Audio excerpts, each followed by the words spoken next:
So now already the speculation's begun. What's Marvel going to do? Are they going to... It seems like the two options are recast Kang or pivot away from Kang to a different big bad, right? But let's talk about those one at a time. So...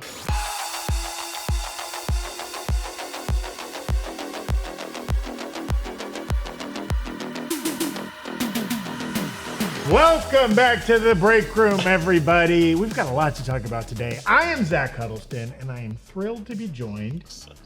Oh, yeah, say to me, I was like, exactly. I love it. I love it. I was throwing my voice. I'm thrilled to be joined by Jay Washington and John Costa.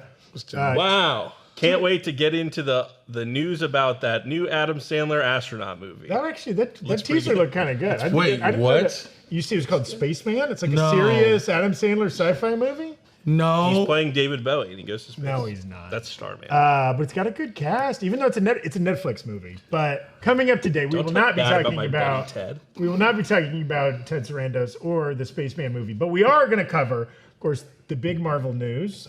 Jonathan Majors being dropped from future Marvel plans. Hey, you might want to say a better word. Jonathan Majors was fired. Okay, fired is more accurate. He was fired. He wasn't dropped. He was fired. Yeah, officially, the announcement came down. So we're going to talk about that and the implications for the next two Avengers movies and what this could mean for the future of Marvel. Also, we've actually got some fun DC news. I like this news. The week of the Aquaman release, and we've got other DC stuff. Oh my God, that does come.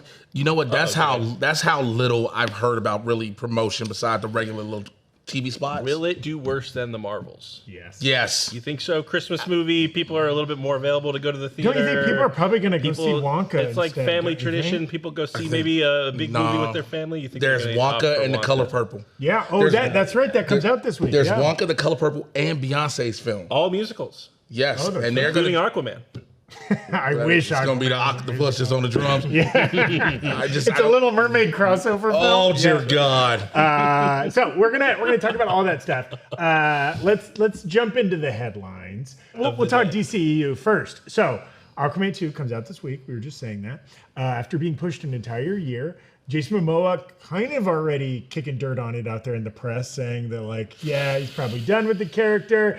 He kind of had this vague statement. I don't necessarily want it to be the end. I don't really think it's like a choice. The truth of it is, I mean, if the audience loves it, then there's a possibility. But right now, I'm like, it's not looking too good. Now, when he says it's not looking too good, is he talking about the movie that he watched? I think that's specifically referencing the future of him playing Aquaman. Here's the problem. The first movie was actually pretty good. Let's just be honest. It was a fun movie, right? But now, amidst everything, and then when we see the trailers and we saw everything, we're like, this looks like it's going to be awful. And Jason Momoa, you can already tell he knows he's going into James Gunn's DCU. He knows he's about to put on a whole nother leather vest and everything, potentially. Well, potentially. Yeah, he'd love to. He'd love to. Let's say potentially. He's not guaranteed to go. He potentially would love to. But now he's just like, yeah, I'm done with this. Like, you're not selling. You're supposed to be on this red carpet being like, hey, this movie's great and amazing. Yeah. I hope this movie will make the fans want more of Arthur Curry. Even if you don't believe it, say it.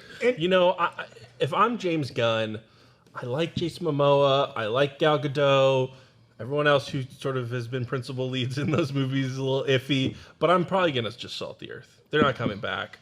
You can't do that, like, reminding people, and I think that this will come into play when we talk a little bit about Jonathan Majors, but, like, reminding people of the drama outside of the films or the bad films that came with those people in their roles. Like, I think you just want to avoid that. It's been a tough stretch for both of the major comic book franchise films this year. I don't think people will be looking back 2023 fondly for, ups and downs, obviously, but, like, it was a challenging year, I think, across the board for off-camera and on-camera products, right? I mean, DC, obviously, Ezra Miller and Amber Heard, both people who have faced some challenges. I don't know what language to use properly there. Both of them were in some legal issues. Yes, legal issues. They saw courtrooms this year. They saw courtrooms. That's right. We've had that in both the cinematic universes. I also think, like, I don't know if that's what it did, but talk about the what? Did Ezra see a car? I actually don't know. No, Ezra didn't. There were police involved, though. Get him in a The car. law was involved. yeah. The law. But, you know, even on the DC side, unfortunately, things aren't looking so great for Aquaman. Think about, like, the press heading into The Flash was, even though James Gunn's already been hired and they've scrapped this entire cinematic universe, even though the star has these things going on in their personal life, but, like, this movie's fun. You should go see this movie. Yeah. People still didn't go see this movie, right? Also debatable whether or not that movie was fun. Well, That's a true thing. Look, but even Aquaman has some of the same challenges as The Flash, but it doesn't even have the positive buzz. it's. I think the one movie that we're not even talking about that suffered because of all of this is Blue Beetle. Yeah. And I can say that because Blue Beetle is in this little void of does it end here? Does it continue on? What does it do? You get Aquaman now. It's like we know this is it. That's plain and simple. Yeah. This is it. And it's hard to get behind any of these last two primary, when you talk about The Flash and Aquaman 2, it's hard to get behind them with enthusiasm. Yeah. People were sitting there I saw some of the fan bases online trying to galvanize themselves up with The Flash, like, oh, this is going to bring back such and such as verse. No, it's not. It's done. So you already have, and we're seeing now, there used to be this thing of internet and social media chatter didn't affect the box office as much as you thought it would. It did when it came to The Flash. It did. Absolutely. Well, and I think like what we've seen with like the box office this year is like people need a great reason to go to the theater. People, I don't think it's in anybody's habit anymore of just like, it's Friday night, I go to the movies. Yeah, whatever's it's too out, expensive. right? Whatever's out, I'll see it. And that was me 15 years ago, right? I was like, I just went to the movies every weekend. If there was no good movies out, I'd see a bad movie. Yeah. People don't do that anymore. It needs to be a destination. Now, it doesn't have to be the greatest movie ever. Godzilla -1 can be a reason, right? Yeah. The Beyonce movie can be a reason. Like, there's lots of reasons people can have to make the time out of their schedule to go to the theater. But like, a mediocre superhero movie is not it for most people anymore. No, and you know what? This is really taking us in a different direction. But I do hope that theaters can learn from this year, because you have things like the Beyonce Renaissance Tour film and Taylor the Eras Swift. Tour film, and you watch clips of those movies. People like take their phone out during the movie or whatever, and like people are singing along, They're people are dancing, all this kind of stuff. I would love a world in which some of my favorite movie moments, I'm sure people can,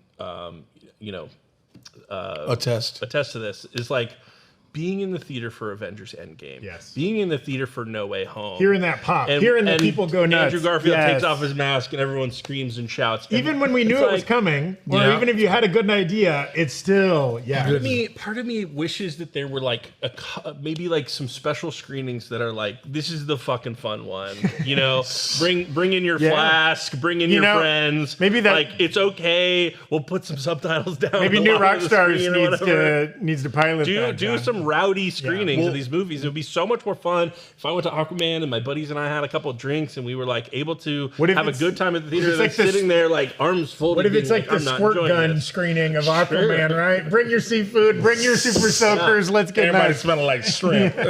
I think one of the things that's true, but I also, this is something I think that needs to be said to a lot of the film fans, the cinephiles on social media and the internet. Everyone isn't a cinephile. Yeah. Everyone isn't about, it's about cinema. Look, there's nothing wrong with that. There's nothing wrong with that, but everybody isn't about that. Some people just want to go to the movies. They want a good time. Just want a good time. But even like, look at the movie last year's Triangle of Sadness. Like, that's also a movie in which like I wouldn't. It's an art movie. It's a foreign film, cinema, blah blah blah. But like, it's still got like people puking on a boat and stuff. Like, I still want to have a good time. I don't know that that's how everybody defines good time, John. I know most people are like, I'm just trying want to find a good example. Yeah. Everything Everywhere All at Once maybe broke into mainstream, but like that's another one where and like good time, it can contain multitudes. In that, like, I don't know that like Oppenheimer is the feel good hit of the summer, but it's immersive. There's a lot to see. There's some of your favorite actors, yada yada. Similarly, Barbie, like going back to like you're saying like the fun screening. Like when I went to see Barbie, half the theater was women in all pink, and like people are like going with their friends, and it's an event. And I think like you're right that we used to have that for Marvel. And for the big, in general, comic book movies. And I think some people are still finding that. And like, it's still in pockets, but like we got to find a way to recapture that in general, right? I think the next time we'll recapture that in full. And this is just Avengers Kang Dynasty. No, get out of here. Well, you know what, guys? It's been fun. I'll talk to y'all later. You know what? It's been a blast. I think not even Kang Dynasty. I think it's gonna be X-Men.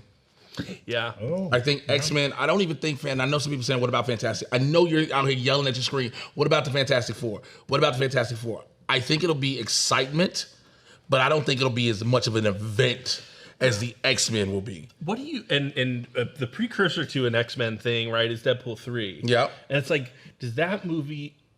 Rumors of a lot of cameos, all that kind of stuff. I don't think you can get a cameo as big as Tobey Maguire or Anthony. Well, don't say that out loud, Like, and then they. What is the person who steps through the portal and you're like, holy shit? The cameo that's in Deadpool 3. Oh, Jay knows something that we don't know. The cameo that's in Deadpool 3. I'll tell y'all. The Dazzler cameo that's in Deadpool 3. Well, Taylor Swift is in Deadpool 3. So heard it here first.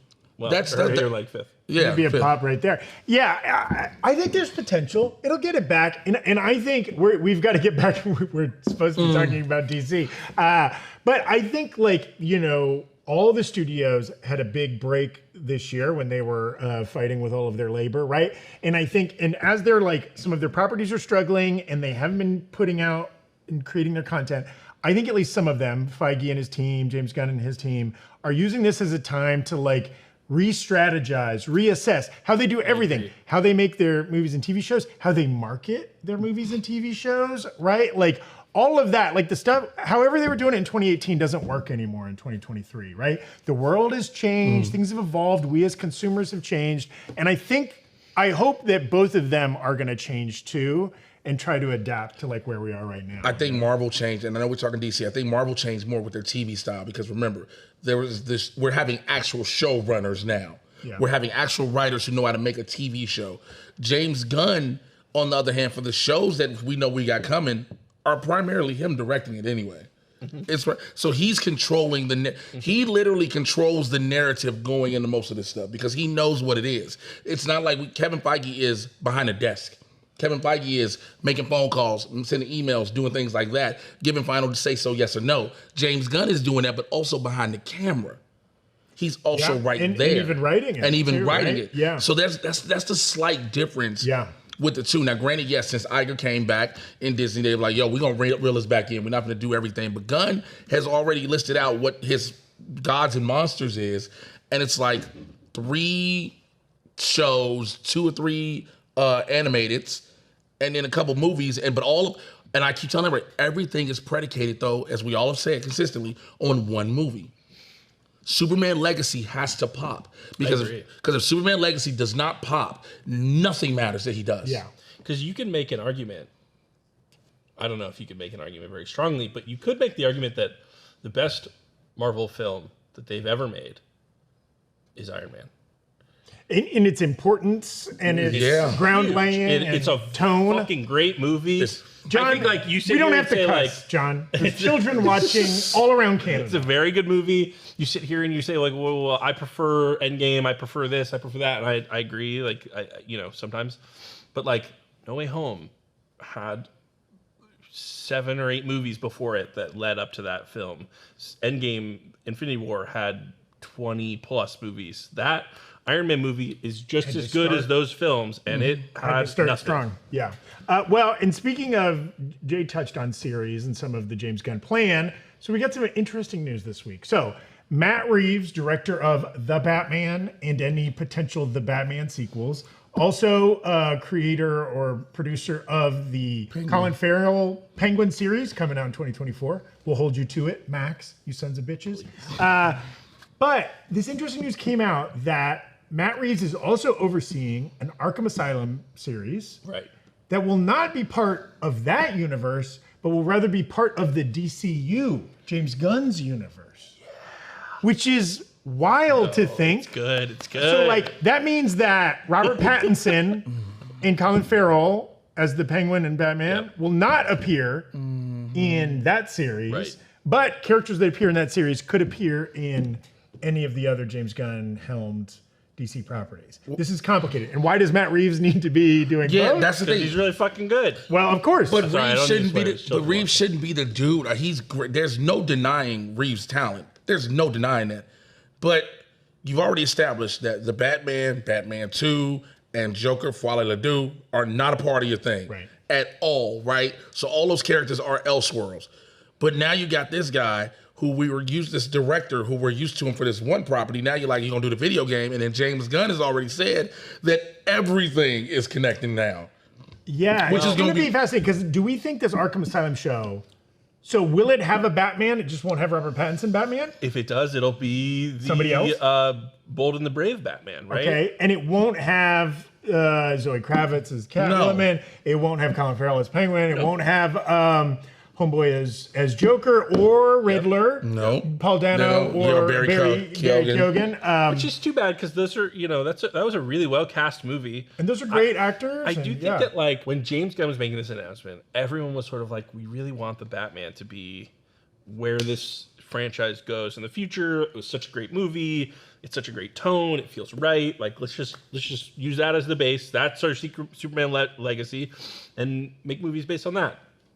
I really think James Gunn, Peter Safran, the top brass at Warner Brothers probably has their vision for DC, probably looking at the performance of these movies that aren't connected to a cinematic universe, and are maybe saying, like, those are the last films that we're going to do. Yeah, maybe we'll pepper in an Elseworlds here and there. I'm not expecting a Batman 3. I'm not expecting a Joker 3. No. Don't you think James Gunn wishes the Batman hadn't done that well financially, Probably. so he could justify cutting it and then starting from fresh, right? But anyways, it's just very complicated, because they're keeping this creative, because it would also be easy for James Gunn to be like, yeah, there's going to be an Arkham show, but I'm doing it. It's not Matt Reeves, right? I always like to address the audience, because I know a bunch of people are going, there's some people in the audience going, why do we have to have these connected universes? Now I'm going to take you back to what's called business, because connected universes have made money. Yeah.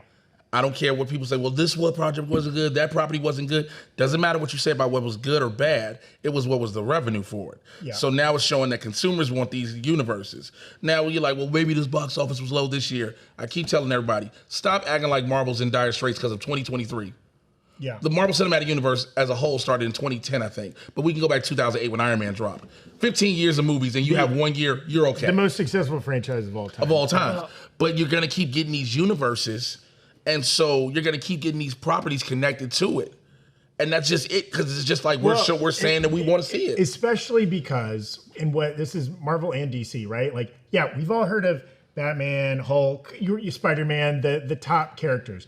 But as soon as you get a layer down, comic book fans know those characters. The general public does not know your Hawkmans, your Ant-Mans. Guardians of the Galaxy. Right. And so you need to but you still need those people to buy tickets or subscriptions or whatever you're trying to sell them. To get them in, you need the branding of, this is connected to those other characters that you know and love, right? That's why Dwayne "The Rock" Johnson was trying to squeeze a Superman into his Black Adam movie. Didn't help that much. But, no. But it's interesting, too, because if you go pre-Iron Man, no one studio had something good with superheroes. Right? Like, Sam Raimi's Spider-Man trilogy. The first two are good. Maybe the closest you get to that. Christopher Nolan's Batman trilogy, of course, like, those X2 is good. X2 is a good one. But if you look at... my point is, if you look at the films in their totalities, all of those Fox X-Men movies, including some of the Fantastic Four movies, like what Fox was doing with superhero films, not super successful. They made a bunch of movies, but like a lot of them are hit or miss. A lot of them are financial failures. No one went to go see Dark Phoenix or New Mutants because they were like, hey man, I'm really invested in this X-Men Those are both post-MCU. Right. But like my point is, the MCU has created an expectation, and even though Quantumania is really bad and people don't like that movie, Your words. Yeah, no, their words, I would say, actually. People thought Quantumania was bad. People didn't like that movie. It didn't have that big of an impact, I believe, on the box office of Guardians 3, right? And so, like, your franchise is as good as your franchise and not as good as, like, and that's maybe a post-COVID thing, too, of, like, I mean, the first Captain Marvel made $1 billion, right? Like, first Captain Marvel made more money than any Guardians movie, than any Iron Man movie, right? Like, and that was largely just the momentum that the entire franchise had at that time, right? And that is just different now in a post-COVID, post-Endgame world, right? Like, and people talk about like, oh, well, you always talk about the $1 billion that Captain Marvel made, but you never talk about Ant-Man and the Wasp. And it's like, well, Ant-Man and the Wasp also made a good amount of money, especially when it comes to made like 500 million or Like something. 500 million. Yeah. That's the thing I always say. Ant-Man movies, for what it is, for people, for what John just said about people not liking Quantumania, I need people to understand this. We have had 3 Ant-Man movies. There was never a world where anyone ever thought we would have 3 Ant-Man movies. Yeah. That's all. I mean, we have a whole series coming out in a week that's like, you loved that other stuff. What if it was different? Like, that's crazy. Yeah. To mess with canon, you have to have a beloved canon. Right. Yeah. No Right? one's watching what if Birds of Prey ended differently. You know what I mean? Like, touche. Still a good. That Print movie's, it. That movie's underrated, but Yeah. The egg sandwich scene alone is worth the price of admission. Okay, so yeah, we'll move on. It's going to be really interesting. I think James Gunn is a master of trickling out strange news bites and the casting and stuff like that. He's playing a very different game than Marvel is, as far as like how he's constantly managing to keep, with all of his projects still years away, he's kind of he's giving us just enough to nibble on. I don't know how he does it. I've been doing like a quarter of Eric's normal job for the last 2 weeks, and I am exhausted. I don't know how anyone. And James Gunn ain't even got kids. What's he doing? Like, how do you manage to write all these episodes? I was going to say something, and I had to catch myself because it's going to make people mad, but I'm going to say it because, you know what? I am that dude. He is like a white Tyler Perry. He is writing all his TV shows and his movies. He's got his own universe. He's got his own universe, because the Tyler Perry universe just got a lot of dry wigs. But this one, that one's a lot of hello. But James Gunn is doing all that. And you think about it, he has to try to have a regular life. He has a wife. You know, it's like... But she's on set, you know? I know. Yeah, you don't. His brother's on set. His wife's on set. Zachary Levi's mad at all y'all. You know, it is what it is. So real quick, we're going to move on to the big Marvel news and potential future. We want to shout out our friends at nerdriot.shop. I'm wearing the Loki God of Stories shirt. John's wearing our new Sakar Cart hoodie based on the trailer for What If Season 2 coming out. We kind of did a silly like wacky races play on that. We think it's going to be a lot of fun.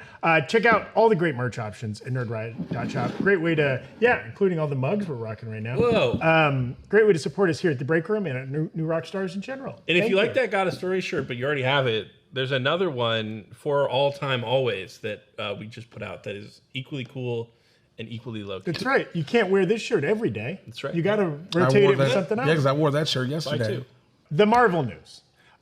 Yesterday, we got a verdict in the Jonathan Majors case. He was, you can Google that to get all the details. This is not a legal show. But the second the verdict came out, basically. Almost. There were, you know what? There's a couple of YouTubers who rushed a video out. And they were wrong? And they just didn't have that news in it, that he had been dropped by Marvel. Oh, they came out with the verdict video, but not the fired by Marvel. And so we waited, and today we have even more news. But Yeah. sorry, continue. So the second the verdict comes out, Marvel clearly was waiting with their finger on the send button, right? And then they hit it, and they said that he'd been dropped from. Hey, what would have happened? What would have happened if somebody would have accidentally hit send on the press release and he was found not guilty? 2 days early. And you know, we've suspected this was in the cards, or a lot of people have suspected, because you know there's already reports that the title of Avengers 5 was changed from Kang Dynasty to more of a TBD. Internally, they're just referring it to it as Avengers And that's 5. probably a change you don't make unless you're planning on adjusting some stuff, right? The writer of that, Jeff Loveness, was let go, and they brought on Michael Waldron. They switched up to Rick and Morty writers for that. He's supposedly working on it now. And the He's working on director, both. they also had Daniel Destin Cretton. That's right, directing that. He's film. going back to working on Shang-Chi 2. Oh, that's right. Yeah. So it seems like when you were saying, one of you were saying earlier, like the pandemic, or not the pandemic, the strikes gave them an opportunity to kind of like, you know, check inventory and see what they liked and what they didn't like. I bet these changes happened back then. Yes, and they probably were just waiting for the right time to make an announcement. There's a couple reasons, and again, this is not a celebrity gossip show or a legal show, but it feels like they probably made this decision a while ago. They wanted to wait until it would be the second biggest Jonathan Major news to drop in a day. Yeah. You know what I mean? And also, then they could justify, well, like he's been convicted of something. But clearly, they've made some of these choices already. We had such a nightmare of a time with the recast T'Challa cohort, just like being very toxic and problematic online. Some people, I'm sure other people were not, right? Don't tag it. Please don't tag my bro in this, because I know who y'all gonna look at, because my bro started it, and people gonna tag and be like, yo, Jay. Not his fault. Okay, I just want to say that. And you know, we were kind of talking about like that is probably fresh in the brain of what I was Marvel getting at was, I'm executives. sure it was way worse for Marvel, and they were like, yeah, we don't want to go through this again, so we need to wait until the verdict has come out to make a press release, or else the months leading up to it would have been just terrible. Another thing that has changed since maybe your 2017s, 2018s, right, is like, I think the general fan response to recasting. You know, we were talking about the famous Terrence Howard to Don Cheadle Rhodey recasting, but it's like kind of just like an inside. It's kind of a silly joke, but like didn't feel like it was a huge deal at the time. And granted, that's like the third lead of that movie, whatever. But like that exact same thing, if it were to happen today, I think it would be a very different situation. Edward Norton, can you think of someone who got a solo movie? If they were like, see, Leo, you were hard to work with, we're recasting you. And that's a problem too, because like now, look, social media is giving us all a voice. Yeah. But that's a problem. It's giving us all a voice. And because those voices become way too loud, especially you, John, especially Lord Jesus. But because some of those voices have become too loud, now you sometimes try to use that voice to sway a studio's decision. And it always is not for the best. Let's just be real. Look, Edward Norton, they said it was hard to work with. He was trying to make changes to Bruce Banner and stuff that the company was like, no, we're not doing. And they were like, all right, you feel like this? We're going to move on. No matter how much you might have loved his Banner in Incredible Hulk.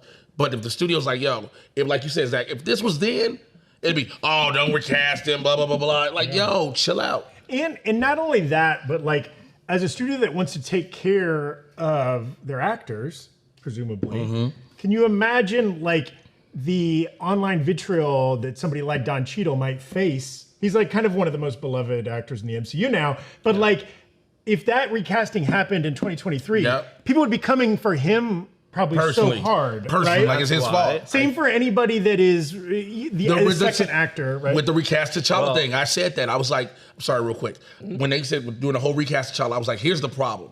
You can say any actor wants to take up that mantle, that's fine. But no actor wants to have their DMs actively spam. Yep. Because that's what, no matter what, there was never the win-win in this. It was always a lose-lose.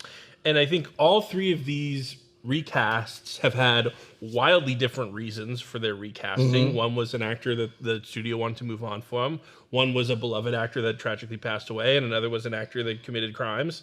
You know, but it's the same result. No one wants to step into that role for comparison's sake, for hate's sake, I think for any of that stuff. Let's talk. So now already the speculation's begun. What's Marvel going to do? Are they going to? It seems like the two options are recast Kang or pivot away from Kang to a different big bad, right?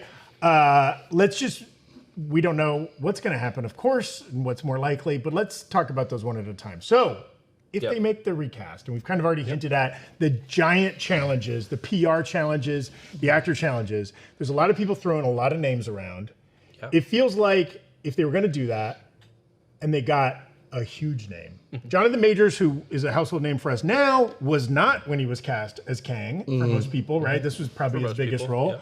Like if they got a Denzel, somebody of that caliber, somebody who's such a huge name, right? That like he wouldn't be getting a lot of vitriol because he's an icon in some way. Well, right? Here's the difference with Kang. But this, no matter what, let me make sure I clarify this too.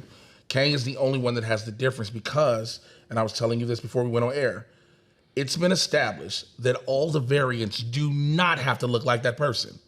I know in Quantumania we saw the Council of Kangs. I know we saw all those Jonathan Majors from the ones we saw. But Loki showed you they do not all have to look the same. Because Sylvie is a Loki variant. Yeah. So because of that, you can put some of anybody in this role, and you have already established the canon of it. That's the beautiful out Marvel has with this, should they choose to take it. And I think that you go a step further, you know, Avengers Infinity War and Avengers Endgame proved that you can have one of the most, I mean, Star Wars kind of proved this too, one of the most like badass villains in cinema, and you do not have to show their face. It can be all CGI. You can do the blue mask, purple suit Kang. Sure. And, you know, maybe not make it look quite as much as Jonathan Majors as it did in Ant-Man and the Wasp. Just you gotta shrink the nose like, down a whole you know, lot. Just push the nose. I think you go two directions, right? What you were sort of saying is like it could be anyone. You could cast multiple actors to be Kang. And maybe that makes it a little easier. It makes it easier. That makes it way I will easier. say it's worse storytelling. Right, it's worse storytelling to be like that's the same character as that person. Because at the end of the day, you want your people mano a mano. You want it to come down to like this person versus this person or whatever, right? Like, I agree. And if it's like, well, there's an infinite number of us, it's a little amorphous. It's a little Agent Smith from Matrix, where it's like, I agree, though. Yeah, it is interesting, and maybe there is a way they could craft a great story around that, right? Like, so. If we're assuming this, and we were talking a little bit before, like they can keep Kang, they can kind of keep the bones of their plan in place. Maybe there's some CGI elements. Maybe there's some like, oh, we're going with the lizard Kang and, you know, somebody else, whatever. I think like what they can't do, and I think they won't do, is cast like Ronathan Jagers or something like that. You know what I mean? Some unknown actor. Ronathan Jagers. Who's gonna do? You know what? The fan casting that I was the most excited about, the fan recasting that I was most excited about, is Coleman Domingo, who is in Euphoria and is great. Rustin's is movie. Fantastic. Yeah. He's so good. I want more. I want more from him. But from Snowfall. But again, these are both kind of like, I'm not going to call them unknowns. We all know them, but like unknowns to a the large general, audience. broader audience. They're maybe not what you would define as movie stars, right? And that's the weirdest thing too when we talk about the stars from Marvel. It's almost like not until you get into a Marvel franchise, if you aren't already an A-lister, then you become one. Yeah. Overnight. Because Simu Liu is doing commercials. Yeah. And he's only been in 2 movies and a show. And so I get it. I do understand it. I think just, you know, everybody's like, well, pivot to Doom, pivot to Doom, pivot to Doom. I'm like, here's the problem. That was happening anyway. I think that it would be foolish of them to pivot to Doom simply because. But I don't think you pivot now. Tell the Doom I don't think you pivot right now. But Doom was coming anyway. But like, you want a Doom iconic villain, you want to be able to treat that character with, you know. Well, let's talk. That was option B, right? That they pivot away from Kang, or they find a way to like hastily wrap up the Kang storyline and move it on. There's people throwing out all kinds of potential scenarios here. If there was a shift here, and you say like hastily, they're doing reshoots on the next Captain America movie right now, right? We got Thunderbolts. They can be laying groundwork across multiple films and series still, leading up to this, again, what we were going to have, a 2-part Avengers movie. Now, I'm not saying that's the plan, but like if they wanted it to happen, they got the time to do it. But I think, because I hear where you're going. Because again, this guy is supposed to be somebody that's playing in every single part of every single project leading up into Kang Dynasty. The thing is, we know the reshoots for Captain America are for one particular character. So now, if you're trying to shoehorn that in there, that might be a little bit difficult. Thunderbolts, we know Thunderbolts, his whole thing is Sentry. So now you're trying to shoehorn Kang somewhere in there. I get what you're saying. But I think like there's other properties where this can play itself out. We didn't know if he was going to show back up again until Kang Dynasty. Right. We didn't hear anything. It seems like probably not. Maybe Fantastic Four post-credit scene. Yeah, maybe something like that. But all we knew is Victor Timely's gone. Now the person who is He Who Remains is gone. Kang is technically speaking, he is gone. When you think about it, Victor Timely's gone. He Who Remains is gone. Kang died. In Ant-Man and Quantumania. The ants killed him. Ants took the man out. Technically speaking, he is gone. There's the Council of Kangs, I know, but there's always going to be the infinites of the multiverse, this, that. There's options. Well, and the only reason he's not gone is because now the Avengers know about him, right? Kang has existed, right, throughout time. So he could stop. He could go away for a while, right? The only problem is that Ant-Man Scott knows that this is a problem, right? And he thinks maybe he took care of the problem. So you're right. I think what they could do, and I hope they don't. I have 2 pitches. Pitch number 1 is like the Fantastic Four script changes a little bit, and it sets up Galactus to be the big Avengers villain or something, something like that. And we just like table Kang for a future Avengers or X-Men movie where we have other characters, and 2029, you bring him back and somebody else. And then who gives a shit that he got recast or whatever? 2029, we wouldn't give a damn that shit up. If the world exists. My second pitch, which I think would be really fun, I don't know if I want it, and I don't think Marvel would ever do it. Greenlight a Loki movie and just fucking end it.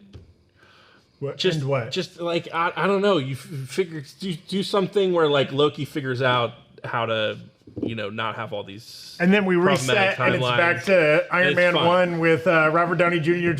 Yeah, I don't know. But Loki feels like it could be the solution only because it's still one of Marvel's most beloved sort of subsections, and it also is dealing with the multiverse, right? They've got a bunch of. If they wanted to, Will Smith mind wipe us. They've got a lot of, Doctor Strange can do stuff like that. Loki can do stuff like that now. Like we've got multiverses, we've got time travel. There's so many options if they wanted to. I guess it's just like we're trying to speculate. What do they want to do? And I think that's the biggest thing. We have our thoughts, which we all have done. They are going to do what they are going to feel is best. And I think at the end of the day, and I've always said this, you got to let the studios do what the studios are going to do. Because no matter what, they're going to make a decision that's not for everybody. Yeah. It doesn't matter what they do. It's for them. Yes. It's going to be a financial play one way or the other. The reports were that the reason Jeff Levinus was let go from writing that Avengers movie was because he was so deep in the Kang story that it was going to be impossible to entangle that. So they bring in Waldron, who can bring a fresh perspective, whatever that means. Might still be Kang related. We're guessing not. You know who was the head writer on Loki season 1 was Michael Waldron. We ran a poll, very tight poll. Ooh. Will Kang be recast? 2% said no, but he should. I don't know what that. Strange that was an option. 2% maybe think that they're going to move on, but they would prefer. Okay. 47% said yes, and 51% said no. Wow. Really close. So that 51% is presumably thinking that they just pivot away. We never see any Kang ever again. That's where I'm feeling. The fact that we got this article today that says Kang Dynasty is being referred to internally at Marvel as Avengers 5, I think says it all. Maybe you argue that it's like, well, we don't have our plan yet, so we're just going to start calling it Avengers 5. But I think if that was the case, they would still call it Kang Dynasty. This is a quick tangent, but just retitling Marvel things makes me think of the Agatha show that's now had like four different titles. I said somebody bring this up recently, like, what if that was all part of the plan? Is there like every 2 months we're going to float a new title and that like it just like memifies itself? Like, do you think that's possible?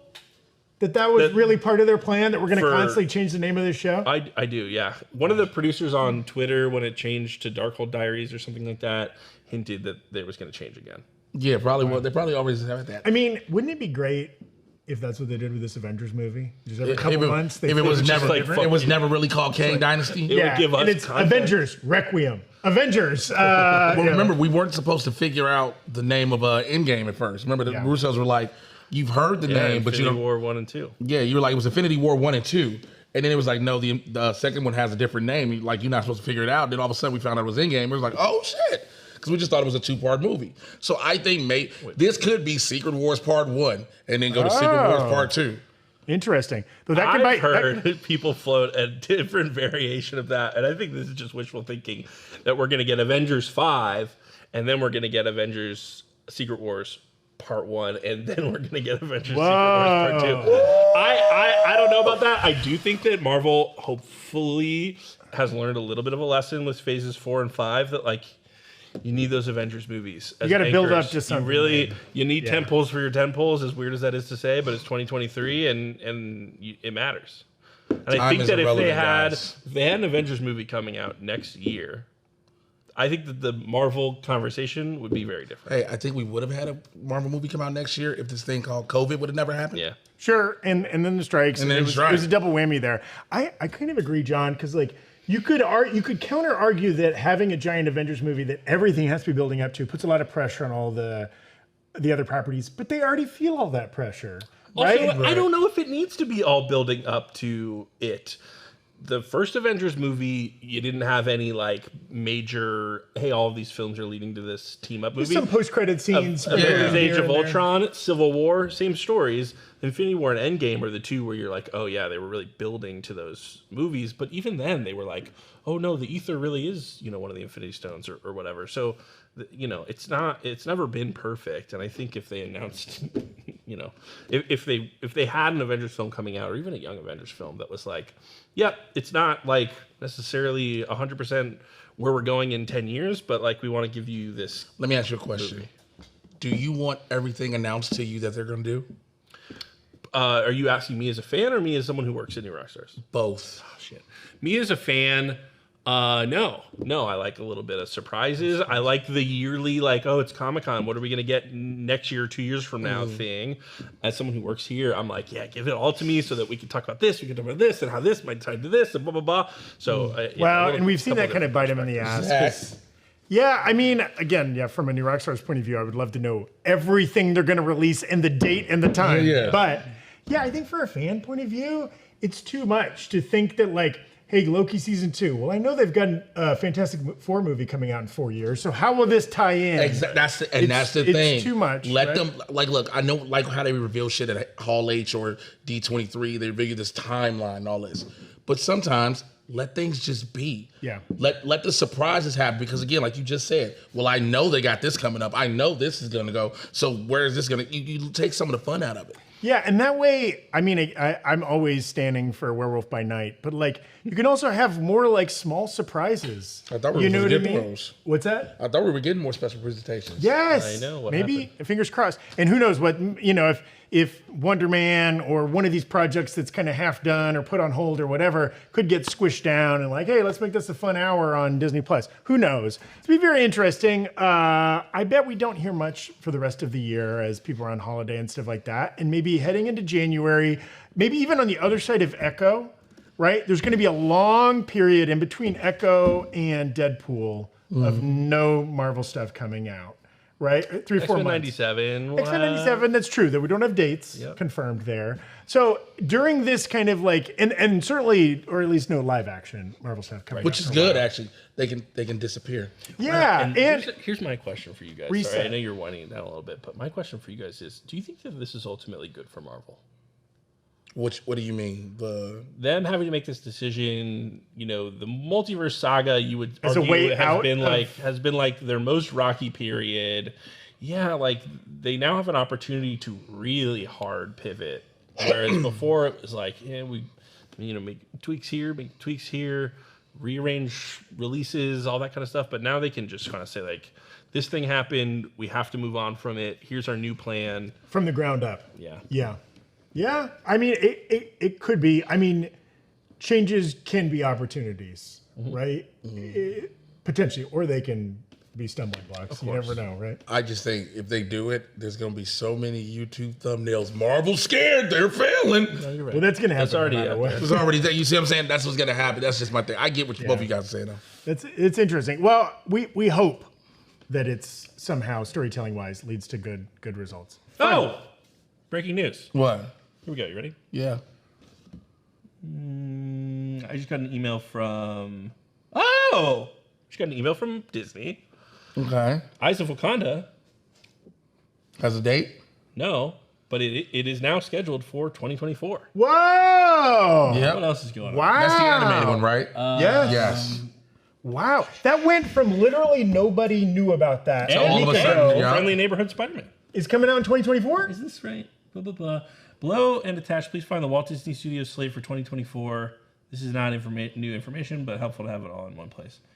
Oh, maybe it's not 2024. I don't know. It's just But it's super been vague. slated? There's like a 2024 section and then a not yet dated section with things like Acolyte and Bad Batch Season 3 and X-Men, things that we know are coming out in 2024. And at the top of his email, he says, "Thank you so much. Looking forward to working with you in 2024.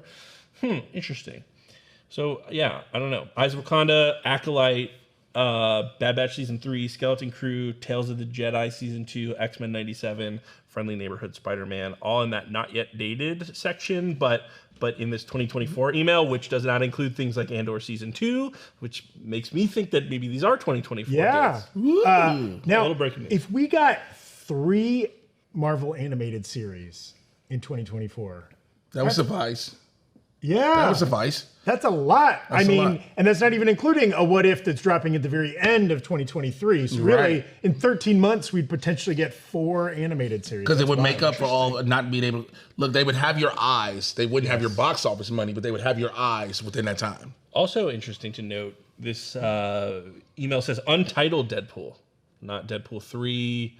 Oh, so things it'll like have a that. subtitle? Something like that, yeah. Yeah, oh, fun. it also is referring to Agatha as Agatha Darkhold Diaries. So, whatever. I don't know. Interesting name. email. Interesting email. Untitled okay. Alien event movie. Is that The Fede Alvarez alien? Oh, that's got to be what it is. I was thinking it's because it says 20th century, and I was like, is the Cloverfield stuff Lord. 20th century? But I think that's Paramount. I think that's right. Yeah, but I love that Alien and Predator stuff still is like Fox, even though like Disney is Fox and it doesn't even matter. But it's like, yeah, no, those are their franchises. Cool. Wow, John, breaking news. We buried it at minute 52 of the show, so only the real ones got it. That's right. You know what I mean? If you dropped out during the Nerd Riot plug, That's your fault. you're lost. Well, very interesting.